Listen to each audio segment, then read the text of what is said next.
আসসালামু আলাইকুম ওয়া রাহমাতুল্লাহ। ইন্নাল হামদালিল্লাহি ওয়াহদা ওয়াসসালাতু ওয়াসসালামু আলা মান লা নাবিয়্যা বা'দা। আম্মা বা'দ। সম্মানিত সুধী দর্শক, মহান আল্লাহ সুবহানাহু ওয়া তাআলার সকল প্রশংসা নিবেদন করছি। দরুদ ও সালাম বর্ষিত হোক নবী মুহাম্মদ রাসূলুল্লাহ সাল্লাল্লাহু আলাইহি ওয়াসাল্লাম প্রতি। আল্লাহুম্মা সাল্লি আলাইহি আল্লাহুম্মা বারিক আলাইহি। আজ আমরা সূরা বানী ইসরাঈলের 31 এবং 32 এই দুটি আয়াত তাফসীর আলোচনা করব ইনশাআল্লাহ সংক্ষেপে।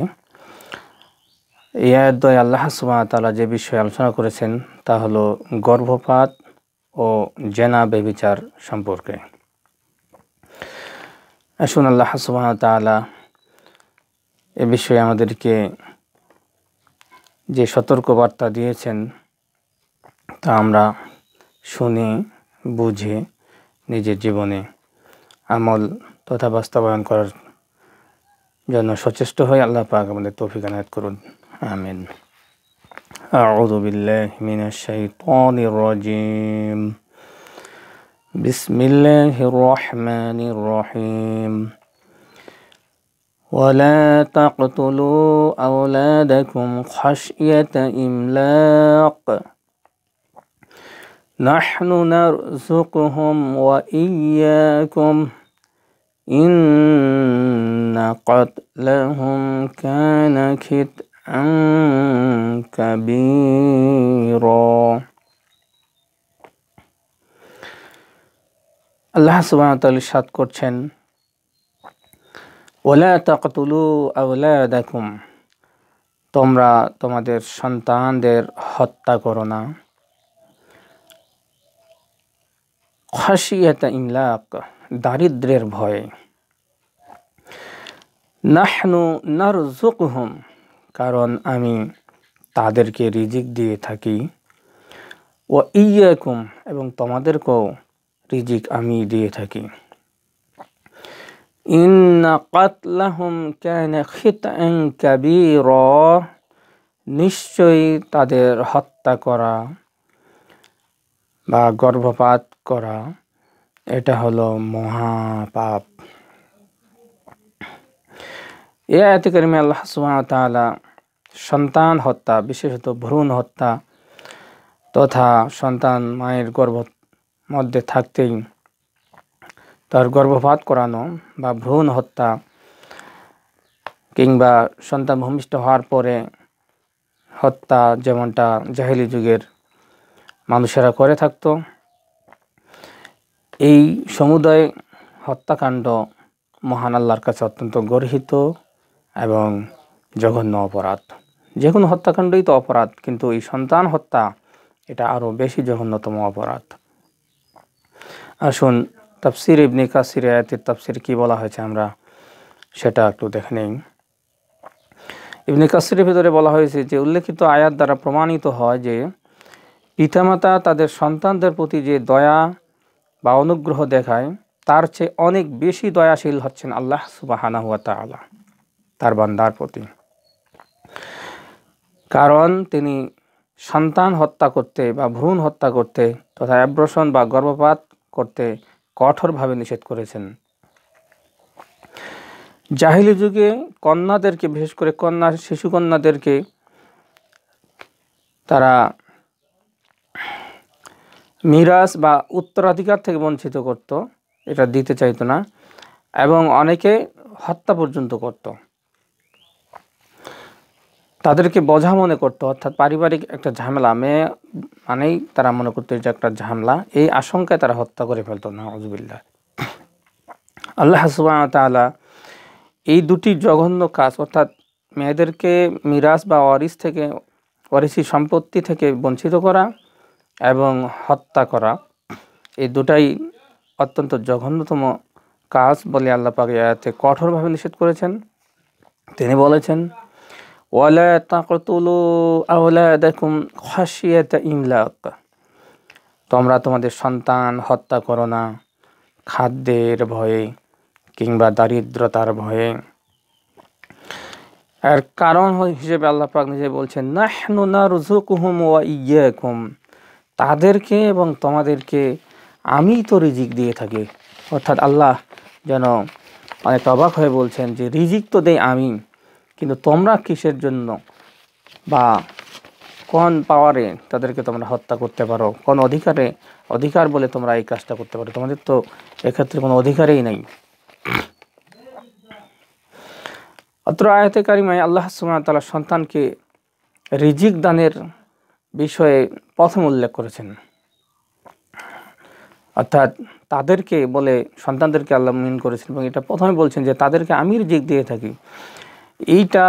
এই কথাটিও সন্তানদের প্রতি অধিক গুরুত্বারোপের বিষয়ে আমাদের ইঙ্গিত করে এবং আল্লাহ সুবহানাহু ওয়া তাআলা নিজেই সেটা ইঙ্গিত করেছেন যে সন্তানদেরকে তো আমি রিজিক দেই, সুতরাং তোমরা হত্যা করার কে? এমন সূরা আনআমের মধ্যে আল্লাহ সুবহানাহু ওয়া তাআলা আরো ইরশাদ করেছেন ওয়ালা তাকতুলু আওলাদাকুম মিন ইমলাক, তোমরা সন্তানদের হত্যা করো না। মিন ইমলাক এখানে বলা হয়েছে, আর এই আয়াতে বলা হয়েছে খাশিয়াত ইমলাক। তো একই কথা তাফসীর ইবনে কাসিরে এর অর্থ করা হয়েছে মিন ইমলাকিন আই মিন ফাকরিন। ফকর মানে হলো গরিব বা দরিদ্র, এই দারিদ্রের ভয়ে সন্তান হত্যা করো না। এই কথাটিকে আরও সুস্পষ্টভাবে ব্যাখ্যা দিয়ে সহিহ বুখারী এবং সহিহ মুসলিমে হাদিস এসেছে। এই দারিদ্রের ভয়ে সন্তান হত্যার বিষয়টাকে পরিষ্কার করে দিয়ে এই আয়াতের ব্যাখ্যায় যে হাদিস তাফসীর ইবনে কাসিরে এসেছে তা হলো আন আব্দুল্লাহ ইবনে মাসউদ রাদিয়াল্লাহু তাআলা আন কুলতু ইয়া রাসূলুল্লাহ, আব্দুল্লাহ ইবনে মাসউদ রাদিয়াল্লাহু থেকে বর্ণিত হাদিস, তিনি বলছেন যে আমি রাসূল সাল্লাল্লাহু আলাইহি ওয়াসাল্লামকে জিজ্ঞেস করলাম, হে আল্লাহ রাসূল, আইয়ুয যামবি আ'যাম, সবচেয়ে বড় পাপ কোনটি? ক্বালা আন তাজআলা লিল্লাহি নিদ্দা, আল্লাহ রাসূল জবাবে বললেন যে তুমি তোমার রব আল্লাহ সুবহানাহু ওয়া তাআলার কাছে শিরক স্থাপন করবে, অংশীদার স্থাপন করবে। ওয়া হুয়া খালাকাকা, অথচ তিনি তোমার সৃষ্টিকর্তা। এটাই হলো সবথেকে বড় অপরাধ বা বড় পাপ। কুলতু সুম্মা আইয়ু, আমি বললাম হে আল্লাহর রাসূল এরপরে কোনটি, এরপরে সবচেয়ে বড় পাপ কোনটি? ক্বালা আন তাজআলা লিল্লাহি ক্বালা আন তাকতুলা ওয়ালাদাকা খাশিয়াতা আন ইউতআমা মাআকা। আল্লাহ রাসূল বললেন যে দ্বিতীয় মহাপাপ, সবচেয়ে বড় পাপ হলো তোমার সন্তান হত্যা করা। সন্তান এই উদ্দেশ্যে হত্যা করবে আন ইউতআমা মাআকা, তোমার সাথে সন্তান খাবে, তোমার খাদ্যে ভাগ বসাবে। এই ভয়ে যদি তুমি সন্তান হত্যা করো তাহলে এটা শিরক করার পরে সবচেয়ে বড় অপরাধ, মহা অপরাধ। কুলতু সুম্মা আইয়ু, আমি বললাম হে আল্লাহর রাসূল এরপরে কোনটি? ক্বালা আন তাযানি বিহালিলাতি জারিক, তোমার প্রতিবেশীর স্ত্রীর সঙ্গে জেনা ব্যভিচার করা, এটাও সবচেয়ে বড় একটি পাপ। তৃতীয় নম্বরে এই পাপের কথা বলা হয়েছে। অর্থাৎ আজকের যে বিষয় গর্ভপাত এবং জিনা ব্যভিচারের বিষয়ে আজকে যে আমরা কথা বলছি, দুইটি বিষয়েরই একটি হাদিসের ভিতরে আমরা এখানে বর্ণনা পেয়ে গেলাম। তো আসুন এরপর আল্লাহ পাক কি বলছেন জিনা ব্যভিচার প্রসঙ্গে। এরপরে আল্লাহ পাক বলছেন ওয়ালা তাকরাবুজ জিনা ইন্নাহু কানা ফাহিশাতান ওয়া সাআ সাবিলা, অর্থাৎ তোমরা জিনা ব্যভিচারের নিকটবর্তী হয়ো না, কারণ এটা বড়ই নিকৃষ্ট পথ, একটা মন্দ পথ। এই আয়াতে কারিমার ব্যাখ্যায় ইবনে কাসিরে বলা হয়েছে ইয়াকুলু সুবহানাহু ওয়া তাআলা নাহিয়ান ইবাদাহু আনিজ জিনা, আল্লাহ সুবহানাহু ওয়া তাআলা জিনা থেকে কঠোরভাবে এখানে নিষেধাজ্ঞা আরোপ করেছেন। ওয়া আন মুকারিবাতিহি, এবং এই জিনা ব্যভিচারের উপকরণ তথা এর নিকটবর্তী হওয়া, এর যেসবের মাধ্যমে এইসব ন্যাক্কারজনক ঘটনা বা এই ধরনের নিন্দিত কাজ ঘটতে পারে, সেই ধরনের কাজকেও এড়িয়ে চলতে বলা হয়েছে এখানে। কেন? ইন্নাহু কানা ফাহিশা, কারণ এটা খুবই একটা অশ্লীল এবং খারাপ কাজ। এর ব্যাখ্যা এখানে বলা হয়েছে আই জামবান আযীমা, এটাও একটা মহাপাপ। যেমন সন্তান হত্যার ব্যাপারে বলা হয়েছে কাবীরা, সেটার অর্থ বলা হয়েছে এখানে যে জামবান আযীমা, মহাপাপ। ঠিক একইভাবে জেনা ব্যভিচারের ক্ষেত্রেও বলা হলো যেটাও হলো জামবান আযীমা, মহা জঘন্যতম অপরাধ। ওয়াসাআ সাবিলা আই বি'সাত তরিকা, রাস্তা বা পথ বা উপায় হিসেবে মানুষের জৈবিক চাহিদা নিবারণের ক্ষেত্রে এইটা একটা খুবই জঘন্যতম পথ বা খারাপ পথ। তার মানে এখানে বলার জন্য এটা বলা হচ্ছে যে এই জৈবিক চাহিদার হালাল পথ রয়েছে, মানুষ বৈবাহিক সম্পর্কে আবদ্ধ হবে, প্রয়োজনে একটি, দুইটি, তিনটি, চারটি পর্যন্ত মানুষকে পারমিশন দেওয়া আছে তার সক্ষমতা অনুসারে সেটা করবে। কিন্তু সেটা না করে আজকে মানুষ এই জেনা ব্যভিচারের পথ বেছে নিয়ে নেয় আর বৈধ পথকে অবহেলিত করে বা ওটাকে অবজ্ঞা করে, সেটাই কি মানুষ খারাপ মনে করে, আর খারাপটাকে ভালো মনে করে না। আউযুবিল্লাহি মিন যালিক। আসেন এ মর্মে মুসনাদে আহমদে আরও একটি দীর্ঘ হাদিস বর্ণিত হয়েছে, আমরা সংক্ষেপে সেই হাদিসটি শুনবো ইনশাআল্লাহ। عن أبي أمامة قال إن فتى شابا آتى النبي صلى الله عليه وسلم فقال।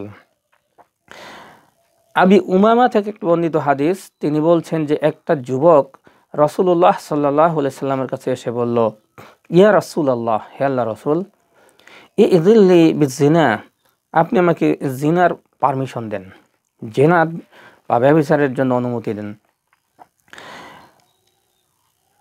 ফাআকবালা আল কওমু আলাইহি ফাযাজারুহু ওয়া ক্বালু, তখন আশেপাশের লোকজন যারা ছিল বা সম্প্রদায়ের লোক যারা ছিল এরা সবাই চড়াও হয়ে গেল ওই লোকটার উপরে, ওই যুবকের উপরে খেপে গেল এবং তারা তাকে ধমকের সুরে বলল, মাহ মাহ, এই থামো থামো, চুপ করো চুপ করো। ধমক দিয়ে তারা এইভাবে বলল, এই তুমি কি বলছো, এইভাবে ধমক দিল। ফাকালা ইযুনহু, ফাকালা রাসূলুল্লাহ সাল্লাল্লাহু আলাইহি ওয়াসাল্লাম, আল্লাহ রাসূল বললেন, ইদনুহু ফাদানা মিনহু করিবান, বললেন যে তাকে কাছে আসতে দাও, তুমি কাছে আসো, আমার কাছে আসো। ওই যুবকটাকে আল্লাহ রাসূল কাছে টেনে নিলেন, ফাদানা মিনহু করিবান, অনেক নিকটে চলে আসলো সে। ফাকালা, এরপর তিনি বললেন, ইজলিস, বসো। ফাজালাসা, অতঃপর সে বসলো। ফাকালা আতুহিব্বুহু লিউম্মিকা, আচ্ছা তুমি জেনার যে কথাটা বললা এটা কি তোমার মায়ের জন্য তুমি পছন্দ করবে? ক্বালা লা ওয়াল্লাহি, যুবকটি বলল, না না না, এটা আল্লাহর কসম, এটা আমি পছন্দ করব না।